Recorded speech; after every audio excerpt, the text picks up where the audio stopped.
A 14-year-old girl weighing just 35 pounds. That's what emergency crews found when they were called to this Wisconsin home. It landed 4 adults behind bars facing multiple charges of child neglect. I'm Emily Matesic with Fox 11 News. Outagamie County officials are saying this is one of the worst cases of child abuse they've ever seen.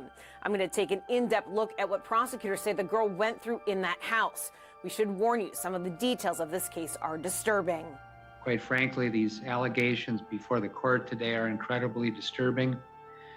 And it's alleged that the minor child was, quite frankly, living in a house of horrors. The paramedics weren't prepared for what waited behind that front door. The call had come in as a routine medical emergency, a sick child, unresponsive. But the house was quiet in a way that felt wrong. Not the quiet of a family waiting for help, but the kind that hangs when no one moves anymore. No voices, no footsteps, just the hum of a fan somewhere deep inside. They followed a narrow hallway until they reached a door that didn't make sense. A bedroom door, with a metal bolt fixed to the outside. One of the responders hesitated. Bedrooms aren't supposed to lock from the outside. He slid the bolt open, pushed the door, and the smell hit first. Not garbage, not mold, something older, stale, human. On the floor was a child, not on a bed, not under a blanket, on bare carpet. Her eyes were open, but she wasn't tracking movement. Her arms were thin, too thin, resting beside a body that looked like it didn't belong to a teenager at all. Her chest rose and fell in short, shallow pulls, like it was struggling just to keep going. One of the paramedics whispered, "How old is she?" No one in the room answered, because no one could tell. She was supposed to be 14, but her size, her frame, the way her skin clung to bone, nothing matched that number. This wasn't a child who missed meals. This was a child who had been erased. Before we go any further, take a second to subscribe to True Crime Stories Chronicles and tell me in the comments what country you're watching from. This case reached people across the world, and I want to know where you're listening from right now. Back in that room, as the medics rushed to lift her, another detail came into view. There was a camera mounted high in the corner of the ceiling, pointed directly at her. Someone had been watching this room. Someone had been watching this child. And when the truth finally began to surface, investigators realized something that made the scene even harder to understand. This wasn't a kidnapping. This was her own family. Before there was a locked door, before there were cameras in a bedroom and bolts on the outside, MJ was just a kid trying to grow up. She lived with her mother, Alice, and her grandmother, Joanne. It wasn't a perfect home, but it was a real one. There were routines, school mornings, packed lunches, homework, TV in the evenings, the kind of ordinary rhythm that lets a child feel safe without ever thinking about it. At school, MJ blended in easily. Teachers described her as bright, friendly, and calm. She made friends without trouble. She laughed in class. She participated. She wasn't withdrawn. She wasn't afraid of adults. She didn't act like a child who was hiding something or waiting for punishment. She was just normal. Yes, she had been diagnosed with ADHD and autism. But those words didn't define her in practice. In real life, they meant she sometimes needed a little extra help staying focused. It meant she might get overwhelmed in loud rooms. It did not mean she couldn't speak. It did not mean she didn't understand people. It did not mean she didn't enjoy being around other kids. Most of her teachers didn't even know she had a diagnosis at all. At home, MJ was close to her grandmother.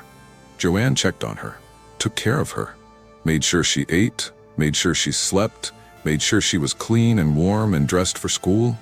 Alice worked and struggled, but she was present. MJ had someone who tucked her in at night, someone who answered when she called out from her room. And most importantly, MJ had freedom. She could walk into the kitchen when she was hungry. She could go to the bathroom when she needed to. She could go outside. She could talk to people. That freedom would later be taken from her piece by piece. At that point, MJ barely knew her father. Walter Goodman had never been a steady part of her life. He had shown up briefly when she was a baby, then disappeared again. Years went by without calls, visits, or support. MJ didn't grow up thinking of him as dad. He was just a name attached to her birth certificate. So when adults later decided she should go live with him, it didn't feel like being reunited with family. It felt like being handed to a stranger. And still, no one imagined what that choice would lead to.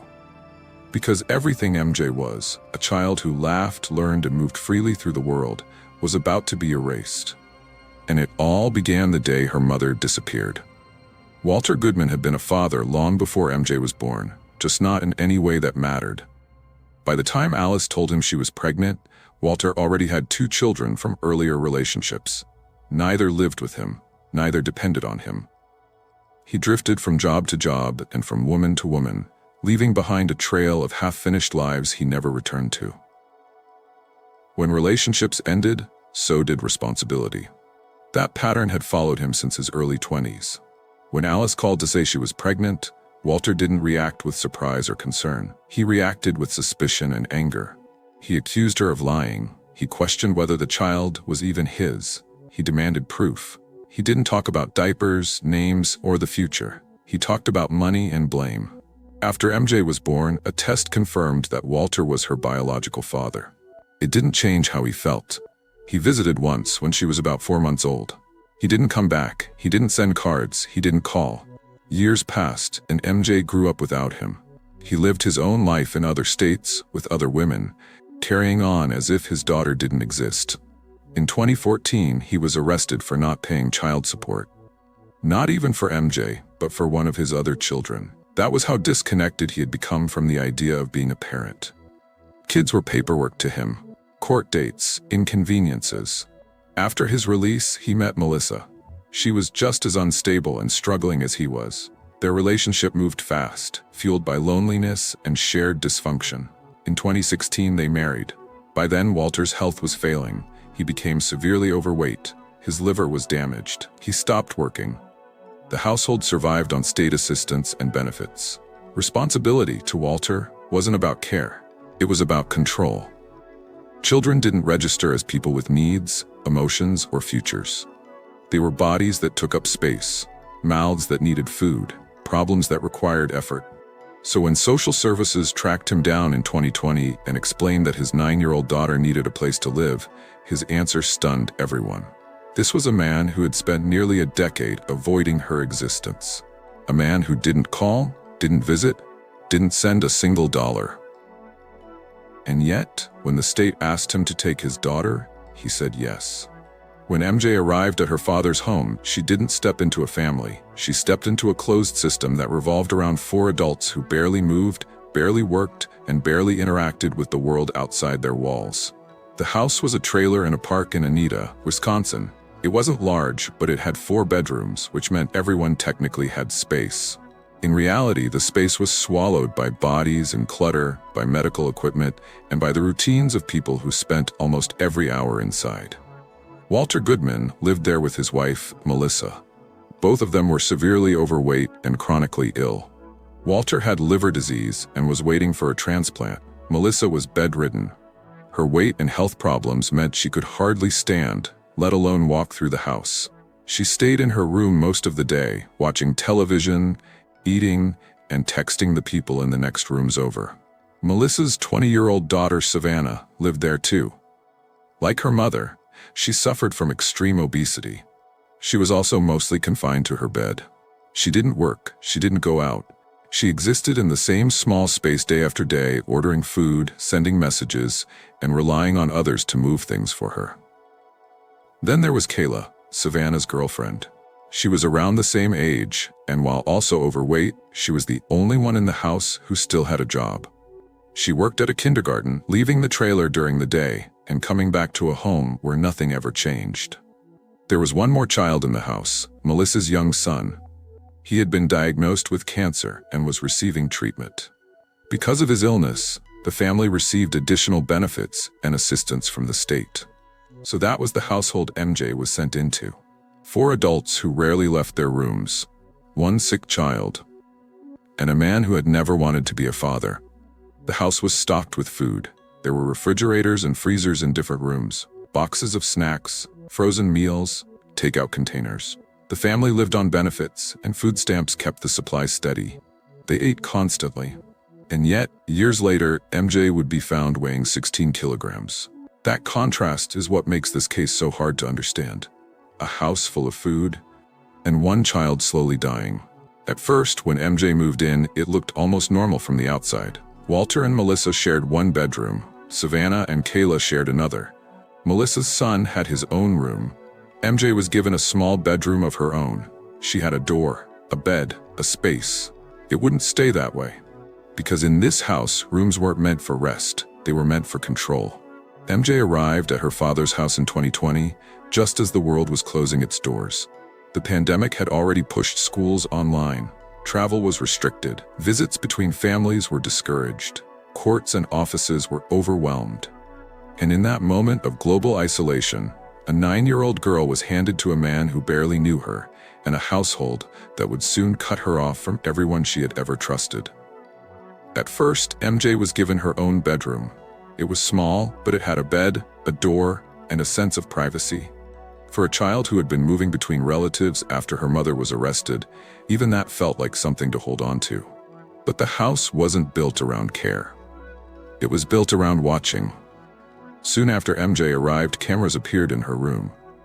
Walter claimed they were there to keep her safe. He told people that his daughter had habits he couldn't control, that she scratched herself, that she picked at her skin, that she didn't sleep properly. He blamed it on autism. He said he needed to see her at all times to stop her from hurting herself. So a camera was mounted high in the corner, and another one. And a monitor was placed in Walter and Melissa's bedroom so they could watch MJ around the clock. She was 9 years old. At first, MJ didn't understand what was happening. She still expected to go to school online. She still asked for food when she was hungry. She still tried to live like a child who had never been afraid of adults. But something shifted inside that house. Walter began to complain that MJ was difficult, that she refused to eat, that she didn't listen, that she stayed up too late, that she was a problem. None of that matched who she had been before. Her teachers had never described her that way. Her grandmother had never described her that way. The girl who had laughed in classrooms and made friends was suddenly being labeled as unmanageable. And those labels became excuses. The cameras meant she was never alone. The constant watching meant every movement was judged. Every delay, every fidget, every hesitation was turned into proof that something was wrong with her. And with each accusation, her world shrank. The door that once gave her privacy would soon become a barrier. And what they called autism was actually something far darker. It didn't happen all at once. There was no single day when MJ woke up and realized she was a prisoner. Her world narrowed quietly, in small decisions that seemed harmless on their own, until there was nothing left. The first change was the door. Walter installed a bolt on the outside of MJ's bedroom. From the inside, it looked like any normal door. From the hallway, it was something else entirely. When the bolt slid into place, MJ could not leave. She had no key, no latch, no way out. Walter said it was for her own safety. He told people she wandered at night, that she hurt herself, that she couldn't be trusted, so he locked her in. Then came the cameras. There were already lenses pointed at her from the corners of the room, but now they were treated like guards. The feed played constantly on a monitor in Walter and Melissa's bedroom. They watched her eat, they watched her sleep, they watched her sit on the floor. If she did something they didn't like, a voice came through the speaker. "Stop. Don't do that. Sit down." Even alone, she was never alone. As the months passed, MJ was allowed out of her room less and less. At first, she could leave to use the bathroom, but always with someone standing there. She could go to the kitchen, but only if an adult followed her. Food was not something she chose, it was something she was given or denied. The rest of the house stayed open to everyone else. Melissa and Savannah ordered food and kept snacks nearby. Kayla brought groceries home from work. Freezers stayed full. MJ was watched. The family began to talk about her in ways that stripped away her identity. In their messages, she wasn't MJ anymore. She was that girl, the idiot, the problem. They didn't use her name because names belonged to people, and they had decided she wasn't one. They gave her chores. She was told to clean their rooms, to make beds, to cook for them. The adults who could barely move ordered a starving child to serve them.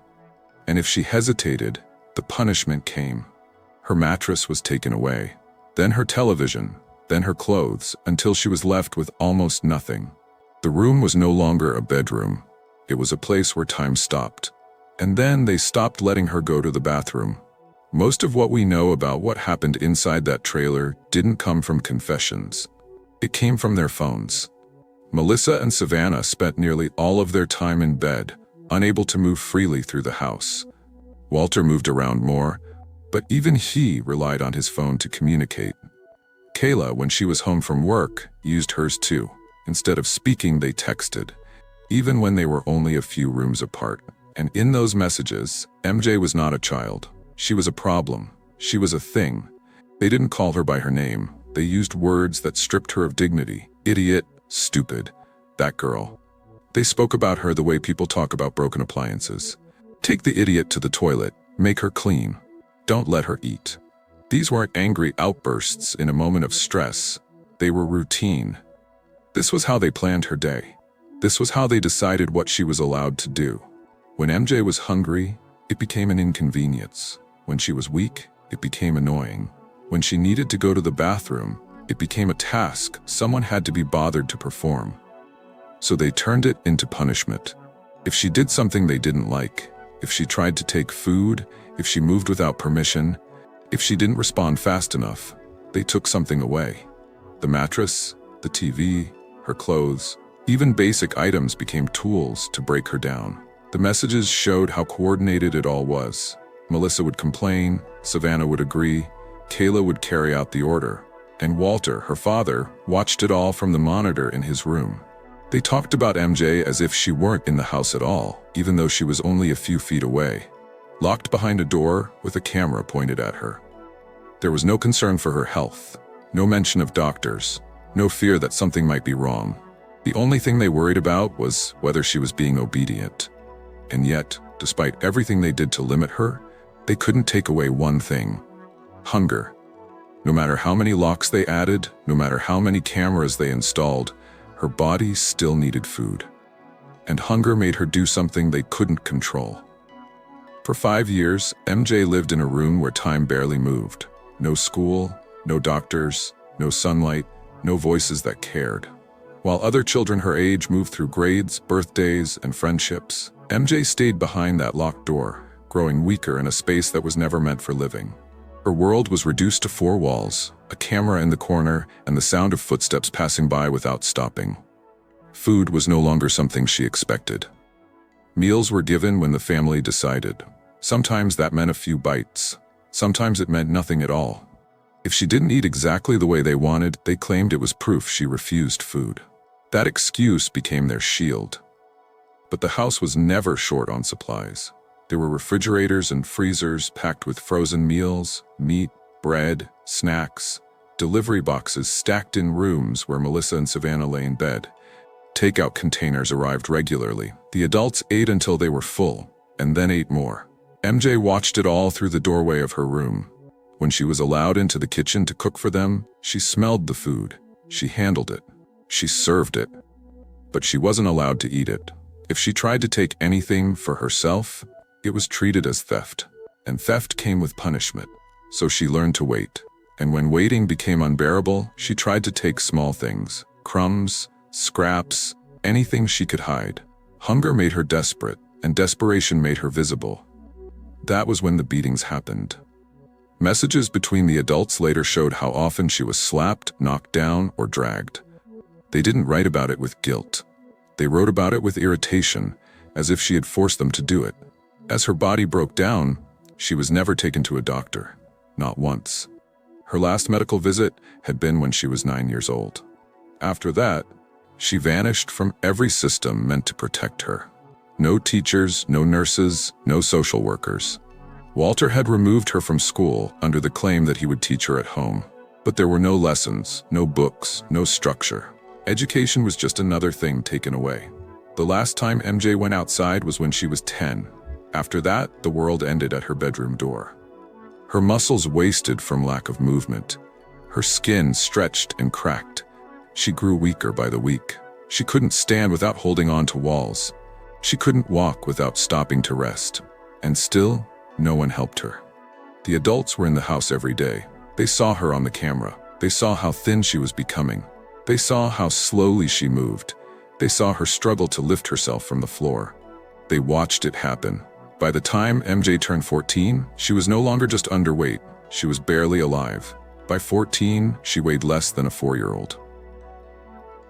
By August of 2025, MJ's body was no longer able to hide what had been done to it. For years, she had survived on almost nothing, her organs pulling energy from whatever they could find just to keep her alive. But now even that wasn't enough. She began to vomit. Not once, not occasionally, over and over again. Her stomach couldn't hold what little food she was given. Her body was starting to reject itself. She grew so weak that standing became an effort. When she was led to the bathroom, she had to cling to walls and door frames to stay upright. Every few steps, she had to stop, breathing hard, trying not to collapse. Her legs shook under her weight, not because she was heavy, but because there was almost nothing left of her muscles. The adults saw it. They couldn't pretend anymore. Through the camera feed in her room, they watched her lie on the floor, barely moving. They saw her struggle to lift her head. They saw her arms tremble when she tried to push herself up. Her skin looked dry and thin. Her eyes were dull. Her body was running out of fuel. The messages between them changed tone. They weren't annoyed now. They were scared. Not for MJ, for themselves. They knew how bad she looked. They knew how long they had kept her locked away. They knew no doctor had seen her in years, and now she was vomiting, fading, slipping into something they could not reverse. If she died in that room, there would be no story that could explain it away. They talked about what to do. They talked about how to handle it. They didn't talk about getting her help until it was impossible to ignore what was happening. MJ lay on the floor of her room, eyes open, not responding. She was barely conscious. Her blood sugar was dropping. Her organs were beginning to fail. And the people who were supposed to protect her waited. They waited until her body was so close to giving out that there was no hiding it anymore. They knew she was dying. On August 21st, 2025, Walter Goodman finally picked up the phone. Not to confess, not to apologize, not to explain 5 years of silence. He called because his daughter was no longer responding. The dispatcher answered, calm and routine, the way they always do. Walter's voice came through the line, flat and oddly detached. "My daughter is sick," he said. "She's lying here with her eyes open and she's not reacting." There was no panic, no urgency, no hint of how long it had been like this. The dispatcher asked for her age, 14. They asked how long she had been unresponsive. Walter didn't say. They asked if she was breathing. "Yes," he replied, "but she's not really moving." They asked if she had any medical conditions. He mentioned autism. He did not mention the locks on her door. He did not mention the cameras. He did not mention that she hadn't been to school in years. He did not mention that she weighed less than a small child. He spoke as if this were something sudden, as if it had just happened, as if MJ hadn't been fading for months right in front of them. The dispatcher instructed him to check on her, to look at her breathing, to stay on the line. Walter answered when spoken to, but he never volunteered information.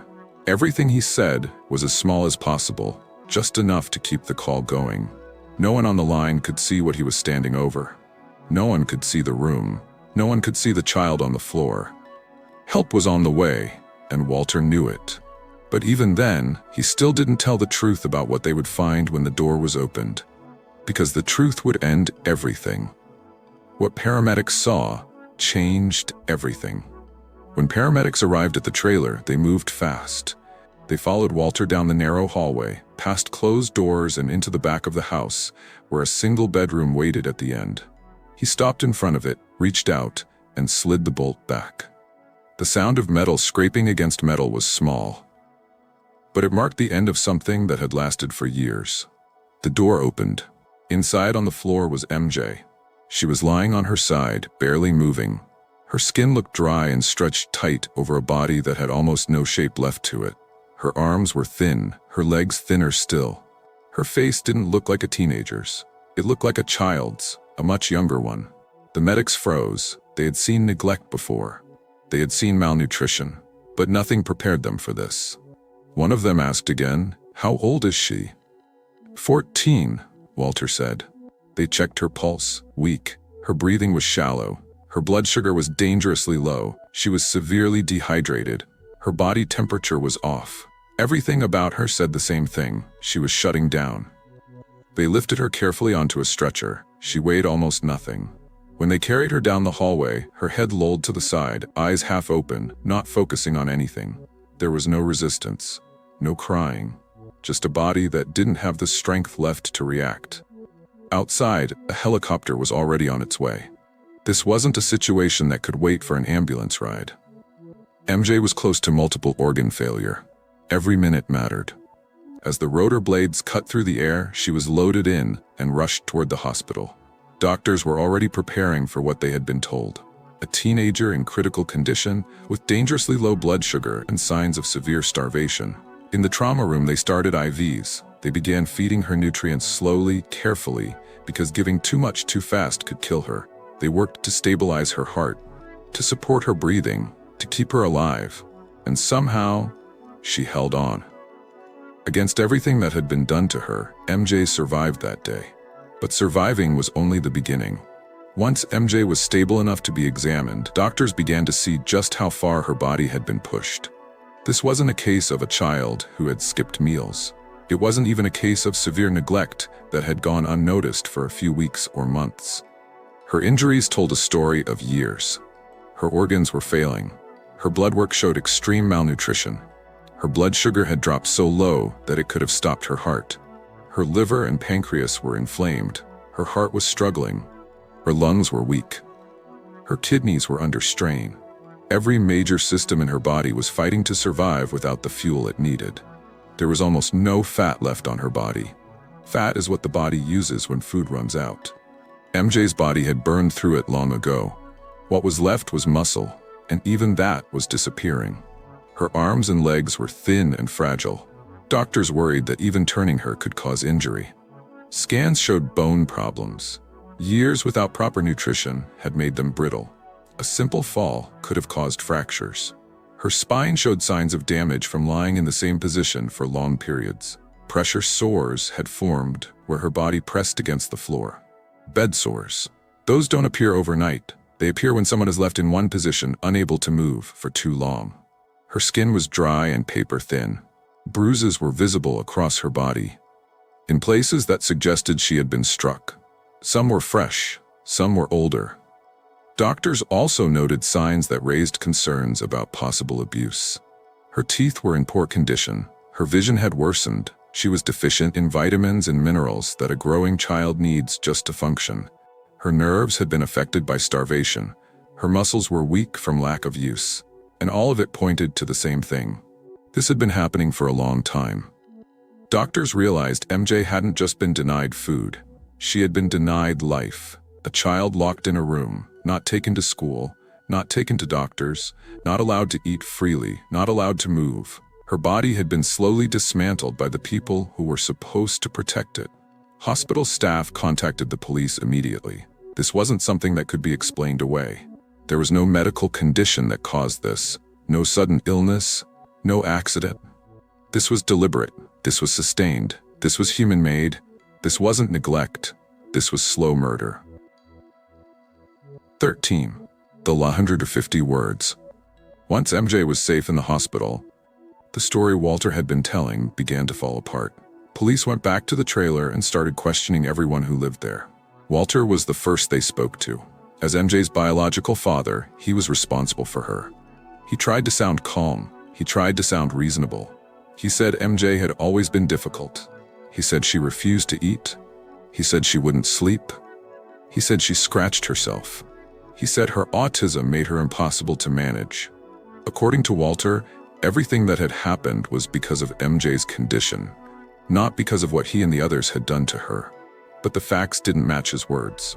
If a child won't eat, you take her to a doctor. If a child is hurting herself, you get medical help. If a child is failing to thrive, you don't lock her in a room and watch her through a screen. Walter claimed MJ was healthy most of the time, that she seemed fine, that he didn't think anything was wrong enough to require a doctor. Then officers asked why there was a bolt on her bedroom door. He said it was for safety. They asked why there were cameras in her room. He said he was monitoring her so she wouldn't hurt herself. They asked why she wasn't in school. He said he was teaching her at home. They asked when she had last seen a doctor. He didn't have an answer. Nothing lined up. The reality was visible on MJ's body. A child who hadn't been fed, hadn't been treated, hadn't been allowed to live freely for years. A child whose organs were failing from long-term starvation. No diagnosis could cause that. No disorder could explain that. As officers moved through the house, they saw the same things doctors had noticed in the hospital. Food everywhere, snacks, frozen meals, evidence that the adults were eating regularly while MJ wasted away in a locked room. They took phones, they took records, they took anything that could show what life inside that trailer had really been like. Walter's story was still holding, barely, until they reached the room where he and Melissa slept. And then they pulled the cameras. 14. Thematic message. When a home becomes a weapon, 350 to 400 words. This case forces us to confront something uncomfortable. MJ wasn't hidden in a remote place. She wasn't buried in the woods. She wasn't held by strangers. She was trapped inside a home. A place that for most of us means safety. A place we associate with care, food, warmth, and rest. In MJ's life, that same space was turned into a tool for harm. Every wall became a barrier. Every door became a limit. Every room became a way to control her. Isolation was the first weapon. The pandemic made it easier. Schools closed, visits stopped. Systems that normally catch signs of danger slowed down. And in that quiet, MJ disappeared. No teacher noticed she was gone. No nurse weighed her. No adult outside that trailer saw her growing thinner. The world assumed she was fine because there was no noise. Authority was the second weapon. Walter didn't have to earn trust. He was her father. That single word gave him power over her life. When he said she was difficult, people listened. When he said she had a disorder, it became an excuse. When he said he was teaching her at home, no one checked. And inside the house, that authority went unchallenged. Melissa, Savannah, and Kayla followed the same pattern. Orders were given, punishments were carried out, the system ran on obedience. Abuse hides best when it looks ordinary. A locked door can be called safety. A camera can be called care. Starvation can be blamed on a child. And when everyone in the house agrees, the lie becomes routine. This story isn't only about what one family did. It's about how easily harm can be buried behind closed doors when no one is watching closely. How silence protects the people who cause pain. How children are often believed last, if they're believed at all. MJ survived, but thousands of children live in places that look safe from the outside and feel nothing like it on the inside. When a home becomes a weapon, the danger is harder to see, and that's what makes it so powerful. 15. Final emotional punch. She survived. 350-400 words. MJ is alive. That sentence alone feels unreal when you understand what her body had been through. When she was lifted from that bedroom floor and flown to the hospital, doctors didn't know if her heart would keep beating. They didn't know if her organs would recover. They didn't know if her brain had been damaged beyond repair. A body starved for years doesn't heal quickly, and some parts never fully do. MJ survived, but the life she should have had was taken from her. 5 years of childhood vanished behind a locked door. No birthdays with friends, no school dances, no afternoons in the sun, no memories that didn't involve fear, hunger, or waiting for someone to decide if she could eat or move. She will have to rebuild her strength. Learn what safety feels like. Learn how to trust adults again. Learn how to live in a body that was pushed past its limits. And even now, the scars aren't only physical. A child who spends years being watched, controlled, and denied learns something terrible about the world. That survival depends on obedience. That asking for help doesn't work. That silence is safer than hope. MJ will carry that with her. But she will also carry something else. She is still here, despite the locks, despite the hunger. Despite the years spent being treated like she didn't matter, she lived. And that matters. Because every time a story like hers is heard, it becomes harder for people to hide harm behind closed doors. It becomes harder to pretend nothing is wrong. It becomes harder to look away. If this story stayed with you, share it. Because attention is sometimes the only thing that saves children like MJ. And tell me, what moment in this case hit you the hardest?